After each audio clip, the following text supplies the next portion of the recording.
چل رہی ہے، اور صاف طور سے اس ISPR کے اعلامیے میں یہ بتایا گیا ہے کہ ابھی مختلف چیزیں ایسی ہیں جن کو دیکھا جا رہا ہے، وہ بہت خوفناک ہیں۔ اس میں ہے سیاست میں حصہ لینا، کسی سیاسی جماعت کی طرفداری کرنا، کسی سیاسی جماعت کو فیسیلیٹیٹ کرنا، دوسری مخالف سیاسی جماعتوں کو بلیک میل کرنا، وغیرہ وغیرہ وغیرہ۔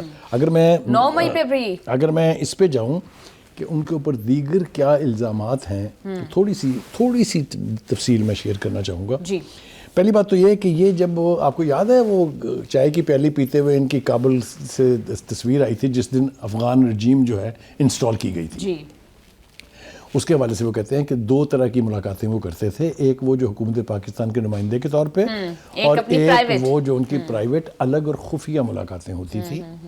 اور اس کے نتائج پر بھی ذرا تھوڑی سی روشنی اگر ہم ڈال دیں تو 2 ایسے مجرم تھے TTP کے بڑے سینئر سٹالورٹس جن کو سزائے موت ہوئی تھی فوجی عدالتوں سے، ان دونوں کی گلو خراسی کرانے میں جنرل فیض حمید کا ہاتھ تھا۔ یہ الزام نہیں ہے، اس کو چیک کیا جا سکتا ہے، یہ بھی ایک بہت بڑی تو حقیقت ہے۔ بخاری صاحب جنہوں نے پارڈن دیا، کیا ان کے خلاف بھی کارروائی ہو سکتی ہے؟ دیکھیے یہ تو آپ خود ہی تو ابھی کیا کہتے ہیں کہ آگے آگے دیکھیے ہوتا ہے کیا۔ ایک اور بات جس کا ذکر بہت ضروری ہے کہ وہ جو ملاقاتوں کا ہم نے تذکرہ کیا ہے جو وہاں خفیہ ہوتی تھی، اس کے نتیجے میں وہ اسکیم جو تھی بانی PTI کی کہ میں 40,000 جنگجوؤں کو لا کے بساؤں گا یہاں، افغانیوں کو لا کے بساؤں گا، جس میں سے کوئی 7-8 ہزار کے قریب جنگجو بھی ہیں، اور لیکن وہ ہمارے معاشرے میں آ کے ضم ہو جائیں گے تو ٹھیک ہو جائیں گے۔ اس اسکیم کا آتھر بھی کہا جاتا ہے کہ فیض حمید تھا۔ تو یہ تو بڑی خوفناک نوعیت کے الزامات ہیں جن پر ابھی باقی ہونا ہے۔ پھر ریٹائرمنٹ کے بعد جس طریقے سے آپ مشیر بنے PTI کے، جس طریقے سے آپ نے PTI کے 9 مئی کو پلان کیا، جس طرح سے آپ نے 24 نومبر کو پلان کیا 2024 کو، یہ بڑے گھمبیر نوعیت کے الزامات ہیں۔ لیکن اس سے ہٹ کے بھی ایک پہلو ہے۔ بخاری صاحب مجھے یہ بھی بتائیے گا چلتے چلتے کہ اب ہم نے دیکھا کہ فوج کے کتنے بڑے عہدے پر تعینات تھے، ان کو سزا ہو گئی، اتنی سخت سزا، کیا دیگر لوگ جنہوں نے سہولت کاری کی ہے ان کو بھی سزا ہوگی، جس میں کچھ صحافی، کچھ جوڈیشری کے لوگ؟ یہ آپ کا سوال آدھا ہے، پورا میں کر دیتا ہوں اس کو۔ ایک تو وہ ہیں جن کو فیض پہنچا فیض صاحب سے، یہ بڑی پاپولر اصطلاح تھی اس وقت کہ یہ فلاں فلاں فلاں فیض یاب ہوتے ہیں، ہاں جی۔ ایک وہ ہیں جو کنفیشنل سٹیٹمنٹس دیے ہوں گے جناب فیض حمید نے اس تمام پروسیڈنگز کے دوران، ان لوگوں کو اب اپنے لیے خیر کی دعا مانگنی چاہیے۔ جب وہ فیسیلیٹیشن کر رہے تھے پولیٹیکل پارٹی کی، تو وہ کون سی پولیٹیکل پارٹی تھی؟ اس پولیٹیکل پارٹی کے اندر سے کون کون تھے جو فیض یاب ہوتے تھے، کون کون تھے جو لنک تھے؟ الزام تو ان کے اوپر یہ بھی لگایا گیا ابھی آج ہی کہ وہ تو PMLN کے لوگوں سے بھی پیسے لیتے تھے بلیک میل کر کے۔ تو کہنے کا مطلب یہ ہے کہ یہ دائرہ جب کھلے گا تو بات چل نکلی ہے، اب دیکھیں کہاں تک پہنچے، یا بات چل نکلی ہے بہت دور تلک جائے گی۔ یہ ساری اصطلاحات استعمال ہونے والی ہیں۔ لوگ یہ کہہ رہے ہیں، جو سزا کے بعد سے ریاکشن میرے سامنے، ابھی میں اس کے اوپر آؤں گا، کہ اب بہت سو کی خیر نہیں ہے۔ کچھ نے تو یہاں تک کہہ دیا کہ جو اب پکڑ میں آئیں گے وہ سزائے موت سے نہیں بچ سکتے۔ لیکن بخاری صاحب کچھ لوگ یہ بھی کہہ رہے ہیں، اشارہ تو آپ سمجھ گئی ہوں گی۔ بالکل بخاری صاحب میں سمجھ گئی ہوں، اور مجھے یہ بھی بتائیے گا کچھ لوگوں کا یہ بھی اعتراض ہے کہ جن جن الزامات میں کارروائی ہوئی ان کی ڈیٹیلز نہیں آئیں کہ کون کون سے کیسز تھے۔ دیکھیے بات یہ ہے کہ یہ ڈیٹیلز اب آپ کے سامنے آئیں گی جب موصوف اپیل میں جائیں گے۔ وہ سویلین ٹرائل ہوگا نا، وہ تو ہائی کورٹ میں ہونا ہے، وہ تو سپریم کورٹ میں ہونا ہے، ان کیمرہ تو نہیں ہونا۔ ساری تفصیل لوگوں کے سامنے آ جائیں گی۔ میں نے پہلے اتنی بڑی بات کہی، اس کے اوپر آپ نے شاید غور نہیں کیا، کہ جن کو سزا ہوتی ہے court field general court martial میں، اس میں کوئی گنجائش ہی نہیں چھوڑی جاتی، اتنے سالڈ پروف ہوتے ہیں کہ کوئی کورٹ ان کو انڈو نہیں کر سکتی۔ اگر میں اس اعتبار سے دیکھوں تو پھر صورتحال بہت زیادہ گمبھیر ہے۔ لیکن جیسا میں نے کہا، یہ تو جتنی گمبھیر ہے سو ہے، لیکن جتنی گمبھیر اب ہونے جا رہی ہے اس کے بارے میں، کیونکہ ایک میسج چلا گیا ہے کہ نو بڈی از بگر دین پاکستان۔ جی بالکل بالکل، آپ فیصل وابڈا والی ہی بات کر رہے ہیں۔ بخاری صاحب آپ کو کیا لگتا ہے کہ تحریک انصاف کے حوالے سے کافی زیادہ جو ہے وہ باتیں کی جا رہی ہیں کہ اب ان کے لیے مشکل کا ٹائم جو ہے وہ سٹارٹ ہو گیا ہے، اور یہ فیصلہ ابھی پہلی بوند تھی، برسات آنے والی ہے، تو آپ کو کیا لگتا ہے کہ آگے اس کے کیا کیا سیاسی سطح پر کیا کیا جو ہے وہ اثرات ہو سکتے ہیں؟ برسات نہیں آنے والی، موسلا دھار بارش آنے والی ہے، جی، جس کو ہوریکین کہتے ہیں، یعنی طوفان خیز بارش جس کو کہتے ہیں، وہ آنے والی ہے۔ اس لیے کہ اس میں کچھ پردہ نشینوں کے بھی نام آتے ہیں۔ یہ بات یہاں تک تو ختم نہیں ہوگی. اب آ جائیں تھوڑا سا میرے خیال سے ریئیکشن کی طرف اگر ہم آئیں جی کہ کس نے کس طرح سے ریئیکٹ کیا ہے, تو دو طرح کے رد عمل ہمارے سامنے ہیں. ایک وہ ہیں جو وارننگ الارم کر رہے ہیں, جس میں فیصل بوڈا بھی شامل ہیں, اور کچھ وہ ہیں جو صورتحال کی گمبھیریت کو جانتے ہوئے اپنا کنسرن شو کر رہے ہیں. سٹارٹ کرتے ہیں بلاول بھٹو زرداری سے.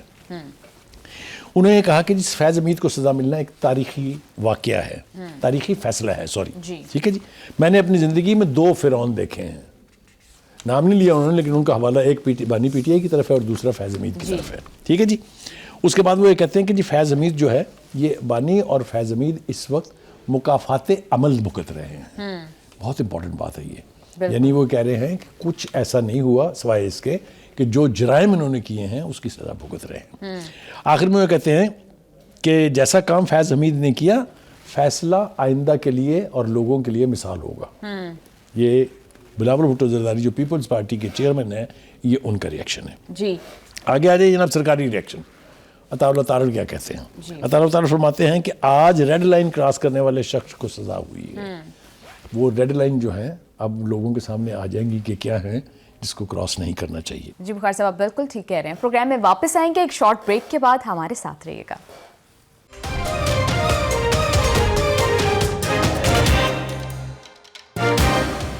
Welcome back to the show. Bukhari صاحب آلریڈی تحریک انصاف جو ہے وہ کافی زیادہ سیاسی سطح پر سکڑتی جا رہی ہے. اب اس فیصلے کو بھی ریلیٹ کیا جا رہا ہے کہ یہ صرف آغاز ہے, تحریک انصاف پر اس کی امپلیکیشن جو ہیں وہ اس کا امپیکٹ ہوگا. تو کیا اب آپ پھر تحریک انصاف کے کیا مستقبل دیکھ رہے ہیں؟ آپ کو واقعی لگتا ہے کہ اس کا اثر ان پر بھی آئے گا؟ پی ٹی آئی کا ریئیکشن بھی ہم شیئر کریں گے. یہ میں پہلے 1-2 باتیں اور ذرا کر لوں اگر آپ اجازت دیں گی مجھے تو, ٹھیک ہے جی. اور عطا اللہ تارڑ صاحب یہ فرماتے ہیں کہ ریٹائرمنٹ کے بعد پی ٹی آئی کے سیاسی مشیر بنے. 9 مئی جیسے واقعات میں انتشار پھیلانا اور ریاست کے خلاف بغاوت کرنے کا الزام ان پر ثابت ہو چکا ہے. یہ سرکاری ریئیکشن ہے ہمارے سامنے. اس میں بھی یہ اندیا دیا جا رہا ہے کہ ابھی ٹھہرے, ابھی تو آگے بات ہوگی. اب آ جائیں جناب most popular our friend Faisal Boda. جی فیصل بوڈا کہتے ہیں کہ فیض کی سزا ابتدا, لمبا چوڑا انصاف کا سلسلہ اب رکے گا نہیں. پھر اشارہ اسی طرف ہے کہ this is just about the beginning. وہ جس بارش اور برسات کی بات آپ کر رہی ہیں, اس کی بارش کا بوند کا پہلا قطرہ ہے, ابھی بارش ہونے والی ہے. آگے وہ فرماتے ہیں کہ باقی کیسز سامنے آئے تو پی ٹی آئی کا کیا بنے گا جس نے 9 مئی کیا ہوا ہے. جی ابھی 9 مئی کو نہیں چھیڑا ہے کسی نے, اور 9 مئی کے حوالے سے بھی بہت سیریس الزام فیض حمید پر ہے کہ he was the man behind 9 May and 24 November. ٹھیک ہے جی. اچھا جی, وہ کہتے ہیں کہ پاکستان سے بڑا کوئی نہیں ہے. 9 مئی کے ٹرائل کے بعد باقی کی پی ٹی آئی کا کیا ہوگا, یہ سب سے بڑا سوالیہ نشان ہے بقول فیصل بوڈا کے. وہ تو یہ بھی کہہ رہے ہیں کہ جن لوگوں نے تحریک انصاف چھوڑ بھی دی ہے, معافیاں بھی مانگ لی ہے, وہ بھی نہیں بچیں گے. جی ابھی اور ایک بات پھر دیکھیں, آپ مجھے مجبور کر کے نا بہت کچھ کروا لیتی ہیں. انہوں نے ایک اشارہ اور بھی دیا ہے. جی اس نے کہا یہ تو فوجی ٹرائل ہے نا. ایک تو یہ کہ سویلین اس میں پی ٹی آئی کے لوگ آئیں گے, اس نے کہا اس میں جوڈیشری بھی آئے گی. جی بالکل, میں نے آپ سے ابتدا میں یہ سوال کیا تھا. تو جوڈیشری آنے کا مطلب آپ ذرا سمجھ لیں کیا ہوگا. کیا بنے گا افتخار چودھری کا, کیا بنے گا ثاقب نثار کا, کیا بنے گا گلزار کا, کیا بنے گا کھوسے کا, کیا بنے گا وہ بندیال کا. یہ بھی ذرا ہمیں ذہن میں رکھنا چاہیے, کیونکہ یہ سارے کے سارے جو ہیں پی ٹی آئی اور فیض حمید کے سہولت کار تھے. مجھے اچھی طرح سے یاد ہے کہ لاہور ہائی کورٹ کے جسٹس شوکت صدیقی کے ساتھ جو کچھ کیا گیا, جس طرح اسے گھر بلا کے کیا کرنے کے لیے کہا گیا, یہ ساری باتیں سامنے آئیں گی. جی تو ابھی تو بہت کچھ آنے والا ہے.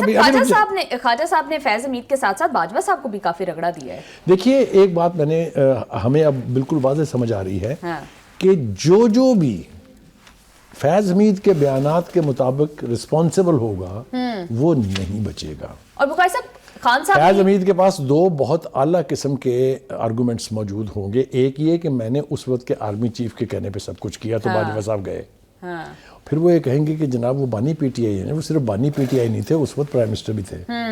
بخاری صاحب جب یہ ٹرائلز کا آغاز ہوا تھا تو تب تو خان صاحب یہ کہہ رہے تھے کہ وعدہ معاف گواہ بنانے کے لیے جو ہے نا فیض حمید کو یہ سارا کچھ کیا جا رہا ہے, تو اب تو ان کو سزا ہو گئی ہے آلریڈی. دیکھیے یہ بہت بڑا جواب دیا ہے ملٹری کورٹ نے. یہ بہت پروپیگنڈا کیا جا رہا تھا کہ فیض حمید کو استعمال کیا جائے گا بانی کو پھنسانے کے لیے, اور اس کو وعدہ معاف گواہ بنا کے چھوڑ دیں گے. لیکن جیسے میں نے کہا, credit must go to the to the accountability system within the armed forces. میں نے بے شمار مثالیں آپ کے سامنے رکھی ہیں جی, اور یہ بہت بڑی مثال ہمارے سامنے ہے. اس کا مطلب یہ ہے کہ جو کیس وہاں جائے گا وہ میرٹ پر ٹریٹ ہوگا اور میرٹ پر سزائیں ملے گی, نو میٹر کہ وہ کون ہے اور کتنا بڑا ہے. ٹھیک ہے جی, آگے مجھے آگے بڑھنے دیجیے. فیصل کنڈی صاحب از این امپورٹنٹ پرسن, کیونکہ جہاں پر اس وقت میجورٹی ہے جس پروونس میں, وہ اس کے گورنر ہیں. وہ یہ کہتے ہیں کہ اس فیصلے سے اچھے اثرات مرتب ہوں گے, بانی پی ٹی آئی آسمان سے نہیں اترے کہ انہیں سزا نہ ہو. یعنی وہ کہہ رہے ہیں کہ ہی از نو ایکسیپشن, سزا اس کو بھی ہونی ہے. اب فوج کے خلاف کوئی مہم برداشت نہیں ہوگی. کیٹیگورک سٹیٹمنٹ ہے ان کا. فیصل کریم کنڈی از گورنر کے پی کے. بالکل. بخاری صاحب, تحریک انصاف پر جو کریک ڈاؤن کیا جا رہا ہے اس کی ہم کل پرسوں بھی بات کر رہے تھے, اور اب تو تحریک انصاف کے اندر سے یہ آوازیں اٹھ رہی ہیں, ان کو یہ ادراک ہو چکا ہے کہ ان کو یہ خبر پہنچ چکی ہے بہت اچھے طریقے سے کہ مزید نو مور. آپ اتنی رفتار سے بھاگ رہی ہیں کہ آپ کو پکڑنا بہت مشکل ہے میرے لیے, لیکن میں بہرحال کوشش کرتا ہوں. بالکل آپ نے ٹھیک کہا. سوری, اس سے پہلے بس صرف ایک بات مجھے کہنے دیجیے. وہ ہے ہمارے دوست رانا ثناء اللہ. جی, رانا ثناء اللہ کہتے ہیں کہ پی ٹی آئی سے بات چیت میں مکمل ڈیڈ لاک ہے. بھارت ہمارا دشمن ہے, جبکہ پی ٹی آئی نے پروپیگنڈے میں اس کا ساتھ دیا ہے. یہ بھی بڑی خوفناک ایلیگیشن ہے, اس کو آپ لائٹ نہ لیں. جی بالکل بالکل. اور ظاہر ہے رانا ثناء اللہ اپنے پاس سے یہ باتیں نہیں گھڑ رہے ہیں, ان کو کہیں نہ کہیں سے فیڈ بیک ملا ہے. جی, یہ تو ہماری سیاسی تاریخ رہی ہے کہ جب بھی کوئی اپوزیشن میں حکومت میں آتا ہے تو اپوزیشن کو غدار کہا جاتا ہے. یہ تو سیاسی تاریخ کا حصہ ہے, اور پھر انہی کی پارٹی ہے. ایک ہے الزامات لگانا, دوسرا ہے الزامات کا ثابت ہو جانا. جب الزامات ثابت ہو جاتے ہیں تو پھر آپ یہ نہیں کہہ سکتے. بالکل, کافی بہت بڑی سٹیٹمنٹ ہے. ہوپ فلی ان کے پاس اس کے ثبوت بھی ہوں گے. جی جی, بخاری صاحب میں آپ سے پوچھ رہی تھی کہ کس طرح سے پی ٹی آئی کے جی اندر. بالکل آپ نے ٹھیک کہا. جی, پارٹی والے کیا کہہ رہے ہیں جناب, اس کے بارے میں آپ نے بالکل مناسب بات کی ہے. میں آپ کو ذرا ایک منٹ آپ مجھے دیں گی. جی, پارٹی کی قیادت یہ کہہ رہی ہے کہ اس فیصلے کے بعد سے ہمیں بہت سٹرونگ میسج مل گیا ہے. ایک تو وہ اسیوم کر رہے ہیں کہ دس از اے سگنل کہ اب آپ کی خیر نہیں ہے. دوسرا وہ یہ کہہ رہے ہیں کہ ہمیں یہ بھی اندازہ ہو گیا ہے کہ اس فیصلے کی سنگینی سے بات کہاں تلک جائے گی. یہ بھی بات وہاں پر ہو رہی. دوسری وہ کہتے ہیں کہ پارٹی کے اندر بے پناہ مرتبہ بانی پی ٹی آئی کو کہا گیا کہ خدا کے واسطے ہاتھ ہلکا رکھیں. بہنوں کو کہا گیا کہ آپ اندر ملنے جائیں, باہر آ کے میلہ نہ لگائیں. یہ سب کچھ اس کا شاخسانہ, یہ پارٹی کہہ رہی ہے. بالکل, پارٹی یہ باہر کے لوگوں کا نہیں ہے. تو پارٹی کے اندر بھی ہم یہ اسیوم کر سکتے ہیں کہ دو رائے موجود ہیں. سلمان اکرم راجہ صاحب بھی آ کر یہی بات کرتے ہیں کہ سوشل میڈیا پر بھی جو کردار ادا کر رہے ہیں پی ٹی آئی کے واریئرز, اس سے پارٹی کو نقصان ہو رہا ہے, اور وہ مطالبہ کر رہے ہیں بار بار. دیکھیے, یہ میں نے کہا نا کہ پارٹی, میں تو کئی دھڑوں میں مانتا ہوں اس کو, کیونکہ فیملی ایک طرف ہے, نئے جو اسٹالورٹس ہیں جس میں سہیل افریدی ہے, راجہ صاحب جو وکیل ہیں, یہ چلتی گاڑی کے سوار ہیں. یہ ان کا کوئی بڑا کنٹریبیوشن نہیں ہے پارٹی کے بیچ, لیکن ان کو عہدے بڑے مل گئے ہیں. ایک سیکرٹری جنرل کے عہدے پر ہے, دوسرا جو ہے چیف منسٹر بن گیا ہے. یہ ان کی باتیں اپنی جگہ ٹھیک ہوں گی, لیکن یہ دونوں بھی جو کچھ پارٹی کے ساتھ کر رہے ہیں وہ میرے اور آپ کے بالکل سامنے ہے. وہ اتنی ایکسٹریم پر لے گئے ہیں. 8 دن ابھی ہوئے, کہتے ہیں نا جمعہ کیا ہے وہ ضرور مثال کہ جمعہ 8 دن ہوئے نہیں ان کو چیف منسٹر بنائے ہوئے. تو آپ دیکھیں وہ اسپیچ پیک پر چلے گئے ہیں جہاں علی امین گنڈا پور بھی نہیں پہنچ پائے. وہ چاہ رہے ہیں کہ وہ بانی کی طرح سے سب سے بڑے آدمی بن جائیں فوج کی تذلیل کرنے کے, ہر ایک کو دھمکی دینے کے.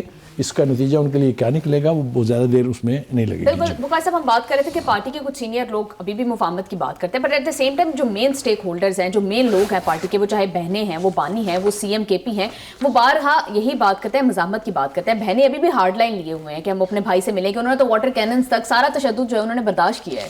دیکھیے, پہلی بات تو یہ ہے کہ ہم نا بہت بھولے پن کا مظاہرہ کرتے ہیں. ہمیں کینن کا استعمال تو یاد ہے, بیبیوں نے کیا کیا ہے یہ مجال ہے. کوئی کہہ جائے, خیر آپ کا تو مجھے سمجھ آتی کہ آپ اس لیے نہیں کہتی کہ آپ خود بھی خاتون ہیں, تو خاتون کے خلاف نہیں بولنا چاہتی. لیکن وہاں بیٹھنا, اڈیالہ جیل کے باہر دھرنا دے کے کہاں سے لیگل ہے جی, کہاں سے رائٹ ہے آپ کا؟ جی, آپ تو اس پریمیسز میں گھس نہیں سکتے. کس نے آپ کو رائٹ دیا کہ آپ اندر ملاقات کر کے آئیں, باہر آ کے پریس کانفرنس کریں؟ کدھر ہے, کون سا قانون ہے یہ؟ کبھی کہا ہم نے یہ؟ تو کہنے کا مطلب ہے کہ half side of the picture will never bring us to a conclusion. جی بالکل, بخاری صاحب ہم یہی بات کر رہے تھے کہ اس ساری پالیسی سے تحریک انصاف کو نقصان پہنچا ہے. کیا اب بہنیں جو ہیں ان کو اس بات کا ادراک ہوگا, وہ اپنی پالیسی کچھ حد تک چینج کریں گی؟ دیکھیے, اس سارے کا تعلق جو ہے وہ بانی پی ٹی آئی کے مزاج سے ہے. اگر تو بانی پی ٹی آئی کے رویے میں کوئی نرمی آتی ہے تو آئے گی، ورنہ ان کے لوگوں کی تو سروائیول ہی صرف اس بات پر ہے کہ جو بانی کہے وہ باہر آ کے عوام کو بتا دیں آپ. یہ میں آپ چاہے وہ بہنیں ہوں چاہے وہ پارٹی کے لیڈر ہوں، جو نہیں کرتا ہے اس کے ساتھ اگلی ملاقات پہ کیا بنتی ہے، کاش میں آپ کو وہ ویڈیوز دکھا سکتا. جی بخاری صاحب، ایک پوائنٹ تھا کہ جب رانا ثناء اللہ وہ تھے کہ جو مذاکرات کی بات کر رہے تھے، اب وہ بھی یہ کہہ رہے ہیں کہ ڈیڈ لاک ہے، بات چیت کا کوئی راستہ نہیں ہے، کوئی طریقہ کار نہیں ہے، تو پھر معاملات آگے کیسے بڑھیں گے؟ اب میں بتاتا ہوں آپ کو. دیکھیے، معاملات بڑھانے کے لیے آپ کو اپنے رویے میں نرمی کرنی ہوگی. پہلے آپ نے کہا یہ چور اور ڈاکو ہیں، ان سے ہم بات نہیں کریں گے، بات کریں گے ہم طاقتور حلقوں کے ساتھ، بات کریں گے ہم ملٹری لیڈرشپ کے ساتھ. ملٹری لیڈرشپ نے آپ کو ریڈ لائن دکھا دی، ریڈ جھنڈی دکھا دی. Thank you very much, good knowing you, we are not interested in talking to you. آپ کے پاس کیا آپشن رہ جاتا ہے کہ آپ واپس آئیں اور آگے پولیٹیکل فورسز کے ساتھ بات کریں. ایک سیریس آغاز اس کا ہوا تھا قومی اسمبلی کے اسپیکر ایاز صادق کی نگرانی میں کہہ لیں یا ان کی سپرویژن میں کہہ لیں، جس کو آپ نے خود سبوٹیج کیا، بانی نے اس کو سبوٹیج کیا. اب آپ کی کریڈیبلٹی کوئی نہیں ہے. لوگوں کا خیال یہ ہے، یہ خیال ان کا بھی ہے جو اس وقت پی ٹی آئی کے ساتھ ہیں. ہاں جی، اپوزیشن کی لیڈرشپ بھی یہ سمجھتی ہے کہ اس بندے کا کوئی اعتبار نہیں ہے، صبح کچھ ہے، دوپہر کو کچھ ہے، شام کو کچھ ہے، کسی وقت بھی ڈسون کر دے گا. آپ کو فلرٹیشن یاد نہیں ہے جو جے یو آئی کے ساتھ ہوئی تھی 26ویں آئینی ترمیم پہ؟ پھر کیا ہوا؟ اتنی نمازیں تو انہوں نے پوری زندگی میں نہیں پڑھی جتنی انہوں نے مولانا کے پیچھے پڑھ لی تھی. نتیجہ کیا نکلا جب بانی نے کہا لگام کھائیں گے. لیکن ایک راستہ رانا ثناء اللہ صاحب نے بتایا، وہی کچھ دیر پہلے ہمارے سینئر صحافی ہیں سہیل بڑائچ صاحب، انہوں نے بھی بتایا تھا کہ پی ٹی آئی بطور جماعت و بانی پی ٹی آئی 9 مئی اور اپنے بیانات سے لا تعلقی کا اظہار کرے اور معافی مانگے. پہلی بات تو یہ ہے کہ لا تعلقی کا اظہار کر کے پھر جائیں کہاں؟ پھر سزا بھگتیں دیں گے نا. وہ یہ کہیں گے ہمارا کوئی تعلق نہیں، جن کا تعلق تھا ان کو سزا ہوگی نا. تو یہ بڑی گمبھیر بات ہے. وہ کہتے ہیں نا کہ حقیقت اپنے جذبہ حب الوطنی میں کہہ لیجئے یا جذبات کی رو میں بہہ کے کہہ لیجئے، کچھ ایسے کام کر جاتے ہیں جس کے نتائج سے ہم بالکل بہراور نہیں ہوتے، اور جب پھر ہمارے سر پہ پڑتی ہے تو ہم پچھتاتے ہیں. جب 9 مئی کیا جا رہا تھا تو مجھے سمجھ میں نہیں آتی، یہی پی ٹی آئی کی لیڈرشپ انکلوڈنگ بانی، جنہوں نے دعویٰ کیا، ویڈیو کے اوپر موجود ہیں، دیکھا میرے ٹائیگرز نے کیا کیا. یہی نہیں، پھر کہا دوبارہ مجھے پکڑیں گے میرے ٹائیگر اس سے بھی بدتر کریں گے. یہ میرا بیان ہے. تو how can you disown it? Who will trust you when you will disown it? جی، گلگت بلتستان کی پولیس لا کے میں نے بٹھائی تھی زمان پارک میں، پیٹرول بم رینجر کی گاڑیوں میں میں نے پھینکے تھے، عسکری ٹاور کو آگ میں نے لگائی تھی. تو کہنے کا مطلب یہ ہے، یہ وہ چیزیں ہیں جو کیمرے کی آنکھ میں موجود ہیں، جس کے سالڈ شواہد موجود ہیں. اس لیے اس سے انکار اتنا آسان نہیں ہے جتنا ہم نے کہا کہ لا تعلقی کا اعلان کر دینا بس کافی ہے. No, that's not. They have to apologize to the nation. پھر تو راستہ نکلنا مشکل دکھائی دیتا ہے، کافی مشکل ہے. اور اس کا بلیم آپ نہ پی ایم ایل این کو کریڈٹ دے سکتے ہیں، نہ پی پی پی کو کریڈٹ دے سکتے ہیں. اس کا total credit P T I کا اپنا ہے. جی بخاری صاحب بالکل ٹھیک کہہ رہے ہیں. پروگرام میں واپس آئیں گے ایک شارٹ بریک کے بعد. Stay with us.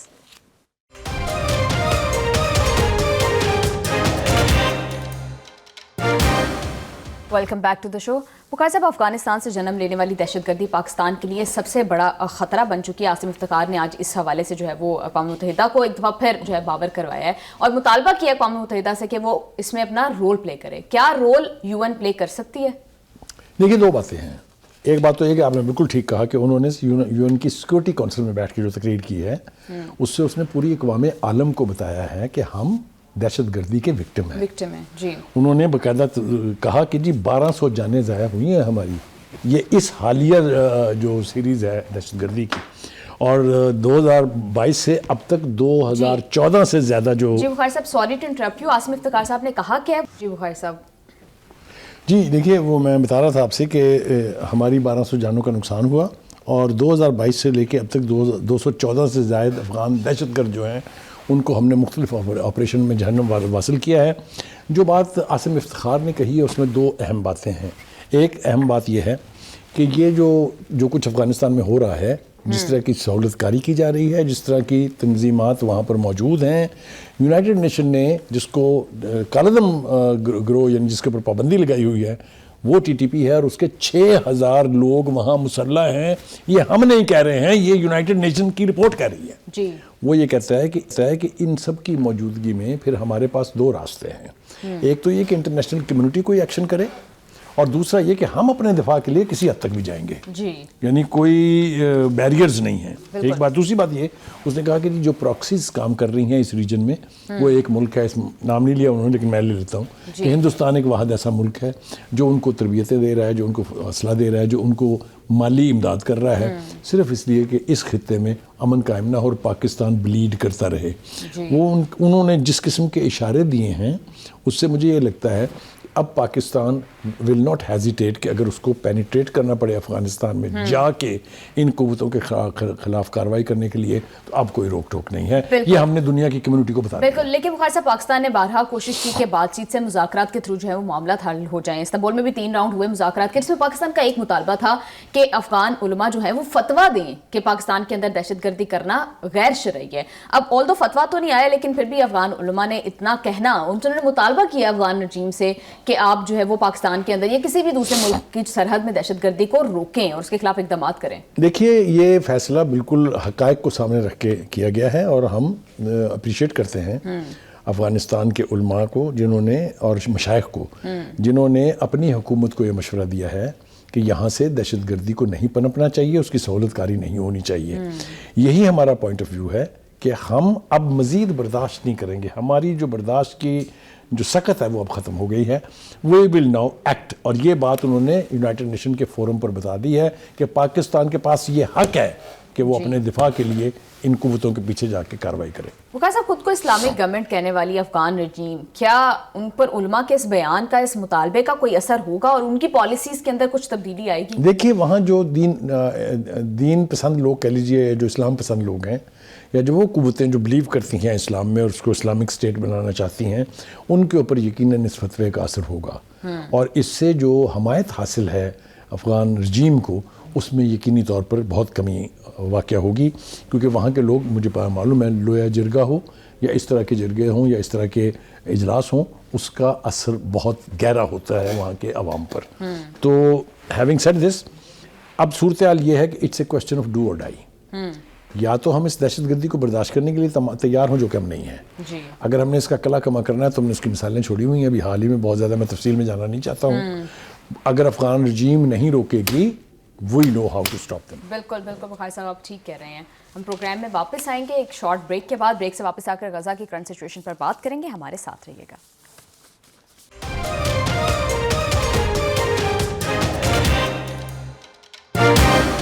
Welcome back to the show.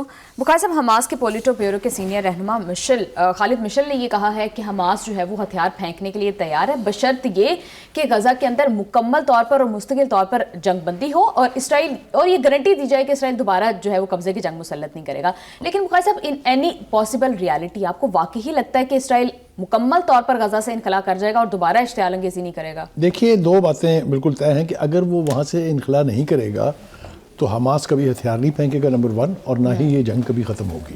G Trump کیا جنگ ختم کرنا چاہتے ہیں یا نہیں چاہتے ہیں, یہ سارا دارومدار ان کے رویے پر ہوگا کہ وہ کیسے اسرائیل کو ٹریٹ کرتے ہیں. خالد مشل بہت سینئر رہنما ہے حماس کے, ان کے بھی پیچھے بڑی کوشش کی تھی اسرائیل نے اور نیتنیاہو نے کہ کسی طرح ان تک رسائی کی جائے اور ان کا بھی خاتمہ کیا جائے, لیکن وہ نہیں ہو سکی ہے. یہ ان اسٹالورٹ لیڈرز میں سے ہیں جو پالیسی میکر ہیں, جو ڈیسیشن میکرز ہیں حماس میں. انہوں نے 2 باتیں بالکل واضح کر دی ہیں. ان کا اگر اسرائیل غزہ میں رہے گا تو ہم ہتھیار نہیں پھینک سکتے, اس لیے کہ یہ جو ہتھیار پھینکوانا ہے غزہ سے اسرائیل کے نکلے بغیر, یہ فلسطین کی کاز کی روح کو ختم کرنے کے برابر ہے. بالکل, یہ بہت اہم جملہ ہے ان کا. ایک بات تو یہ ہے. دوسری طرف وہ یہ کہہ رہے ہیں کہ جب تک آپ اس معاہدے کی, جو امن کا معاہدہ ہے, پابندی دونوں طرف سے نہیں کروائیں گے, صرف ہم کریں گے اور اسرائیل وائلیشن کرتا رہے گا, تب یہاں امن قائم نہیں ہو سکتا.